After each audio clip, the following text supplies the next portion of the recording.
یہ جو ترک کا ایک لونڈا تھا بے غیرت، ملعون اور انجس الانجاس، سوروں سے بھی بدتر، وہ ایک ترک کا گزرا ہے جسے کمال عطا کہتے تھے، اور اس نے اپنے نام سے مصطفیٰ ہٹایا تھا۔ اس نے کہا مجھے اس نام سے نفرت ہے۔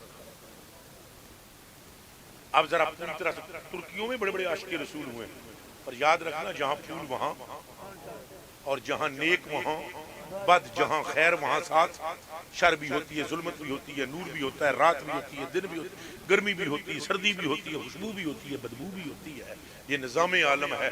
جہاں ترک والے عشق رسول میں اپنا ثانی نہیں رکھتے، اسی ترکی کی دھرتی پر ایک غدار نے جنم لیا جس نے سلطنت عثمانیہ کے ٹکڑے ٹکڑے کروا دیے، اور وہ اس لیے کروا دیے کہ سلطنت کے وہ سارے افراد جو اس کے ارکان تھے عظیم، وہ ایک ایک شخص عشق رسول کے اندر مبتلا تھا۔ حضور پر نور کے روضہ اطہر پر جو جھاڑو دی جاتی تھی، وہ خود سلطان عبدالحمید اپنے ہاتھوں سے بناتا تھا، اور استعمال شدہ جھاڑو مدینے سے واپس لاتا اور اسے سر پر رکھ کر کہتا میرے آقا قیامت کے دن شفاعت کے وقت اس جھاڑو والے کو نہ بھول جانا۔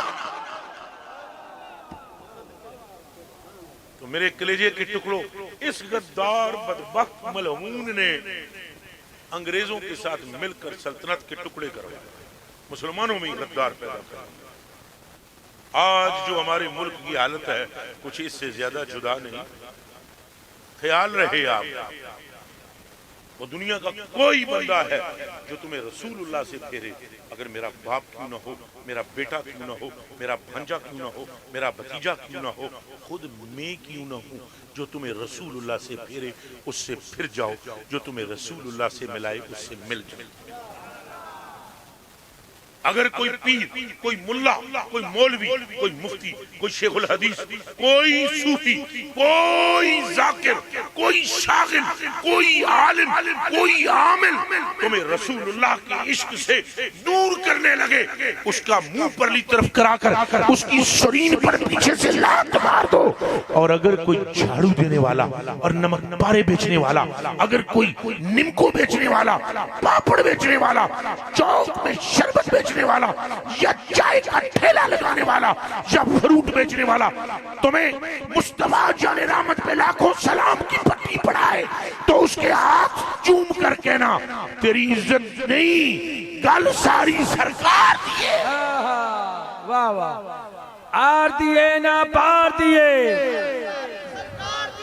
آر دیے نہ پار دیے۔ اس کمال عطا نے، اس نے کہا قرآن اولڈ بک ہے، ہمیں اس کی کوئی ضرورت نہیں، اس میں زیتون اور انجیر کے قصے ہیں، والتین والزیتون۔ اس نے کہا ہمیں کوئی حاجت نہیں اس پرانی کتاب کی، ہم 14ویں صدی میں جی رہے ہیں، ہمیں نیا زمانہ چاہیے، نئی روشنی چاہیے۔ اور اس نے وہاں پر شراب کہاں نہیں پی جاتی، لوگ در پردہ پیتے تھے، چھپ کے پیتے تھے، اس نے برسر عام شراب خانے کھلوا دیے، رنڈی بازی عام کروائی، جوا بازی عام کرائی، تعلیم قرآن پر پابندی لگا۔ حتیٰ کہ اس ترکی میں ایک ایسا زمانہ گزرا جو ایک دن پر محیط نہیں، کئی سالوں پر محیط ہے، جس میں بچوں کو قرآن کی تعلیم دینے کے لیے ترکی کے غیرت مند مسلمان ایک سٹیشن سے دوسرے سٹیشن میں ڈبہ بک کراتے اور وہاں پر کسی عالم یا حافظ کو چھپا کر ساتھ اس کی سیٹ بک کراتے، ایک سٹیشن سے دوسرے سٹیشن تک رستے میں سارا قرآن پڑھا جاتا، بچوں کو تعلیم دی۔ یہ سارا سسٹم چلتا رہا، پھر اللہ اسے خدائے مصطفیٰ کہتے ہیں۔ یاد رکھنا وہ رب محمد ہے۔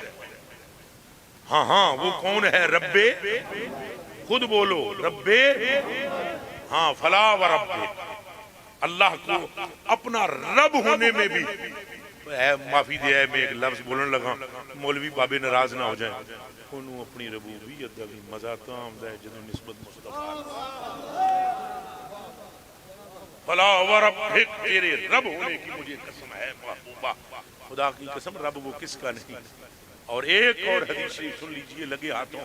ایک دن حضرت عائشہ صدیقہ نے کہا کعبے کے رب کی قسم ہے، رب کعبہ کی قسم ہے. حضور نے فرمایا عائشہ آج تو ہم سے ناراض ہے؟ انہوں نے عرض کی حضور آپ کیسے فرما رہے ہیں؟ فرمایا نا عائشہ تو نے میرے رب کی نسبت کعبے کی طرف کی ہے، میں تو خوش تب ہوتا ہوں اور میرا رب بھی تب خوش ہوتا ہے، اور تو بھی زیادہ تبھی خوش ہوتی ہے جب تو کہتی ہے محمد کے رب کی قسم ہے. تو قبلہ ہوش کیجئے، اسے خدائے محمد کہتے ہیں. اعلیٰ حضرت بریلوی فرماتے ہیں دم نزا جاری زباں پر ہو میری محمد محمد خدائے محمد محمد محمد.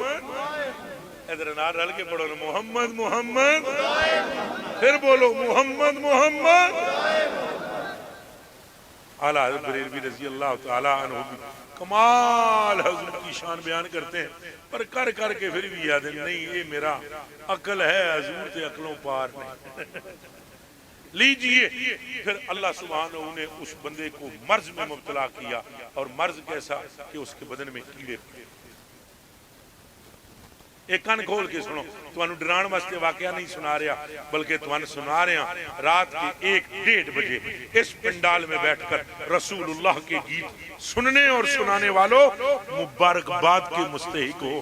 اللہ نے تمہارا نام خیر والوں میں لکھا ہوا ہے. تم کیسے بھی ہو مجھے اس سے کوئی غرض نہیں.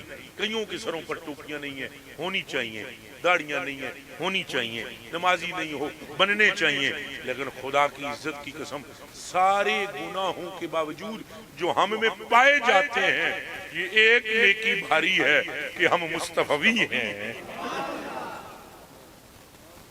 یہ یاد رہے.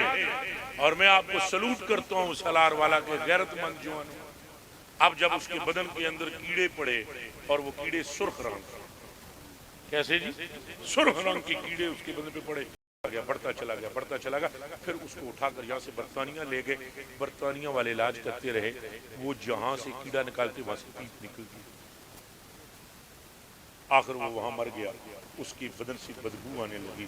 جب وہ مرا تو اس کو دفن کر دینے کے بعد 2 سال تک انگریزوں نے اس کی مرض حرکہ کی.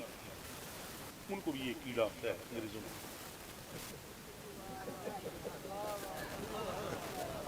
کچھ سمجھ آئیے کہ نہیں؟ کچھ تو اس میں تھے اور ایک ان میں بھی ہے. انہوں نے جب کھوج لگائی 2 سال بعد جو انہوں نے رپورٹ لکھی اس کے لفظ سننا چاہو گے؟ بولو سلام. یہ میری ساری تقریر جو اس کے متعلق میں نے کی سن لیا. اب ذرا اس کے آخری جملے، ذرا جو رپورٹ لکھی اس کے جملے سنو.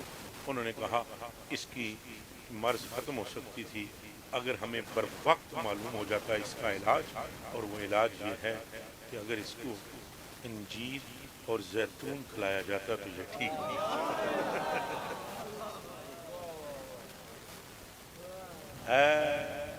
اور تھی مکی میرے کلیجے کے ٹکڑوں، آپ سمجھو اور جانو